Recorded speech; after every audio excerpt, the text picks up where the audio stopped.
বিজেপির গুন্ডা বাহিনীর সর্দার সুশান্ত চৌধুরী বাবুকে এই মজলিসপুর থেকে আমরা বিদায় জানাবো বন্ধু, বিদায় জানাবো। আপনারা ভয় পাবেন না। 16 তারিখ গিয়ে আন্দ্রাস বাড়িতে ভোট দিন আর মজলিসপুরকে বাইক বাহিনীর মাইবেদের থেকে আপনারা বাঁচান।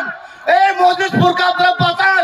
এই বাইক বাহিনীর গুন্ডা, এই গুন্ডা সর্দার সুশান্ত চৌধুরীকে শিক্ষা দিতে হবে বন্ধুগণ, শিক্ষা দিতে হবে, শিক্ষা দিতে হবে ওনাকে। যে নেতা, যে মন্ত্রী, উনার রাজনীতি গুরু সুদীপ বর্মনকে ছাড়েননি, এই মন্ত্রী আপনার জনগণের কি করবেন?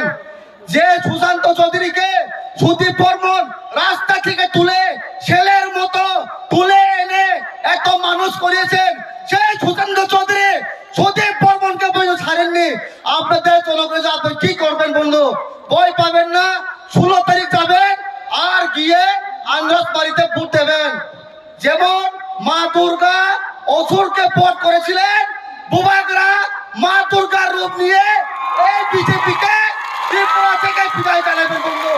আর মজলিসপুর থেকে এই অসুর সুশান্ত চৌধুরীকে আপনারা বিদায় জানাবেন। আর আমাদের প্রার্থী সমীর বাসুকে এই মজলিসপুরে বিধায়ক বানাবেন। আর মজলিসপুরকে কিভাবে উন্নতি করতে হয়, মজলিসপুরকে কিভাবে গুন্ডা ছাড়া মাফিয়া ছাড়া শান্ত জায়গা বানাতে হয়, আমাদের প্রার্থী সমীর বাসু আপনাদের দেখাবেন বন্ধু। একবার রাজ কথা বলছে, ভয় পাবেন না, কোন গুন্ডা বাইরে ভয় পাবেন না। আমরা একসাথে আছি, আমরা থামসা, আমরা ঐক্যবদ্ধ হয়ে 16 তারিখ আপনারা ভোট কেন্দ্রে যান, আমরা চিনে ভোট দেন, আমাদের প্রার্থীকে জিতান। আর মজলিসপুরকে 2 তারিখে আমরা এই মাদক কামি থেকে শুরু করে বিজয় মিছিল করব।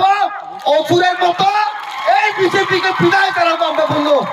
আমি তো সৈন্য বুবাং রায় লক্ষ্য YTF PWF total তো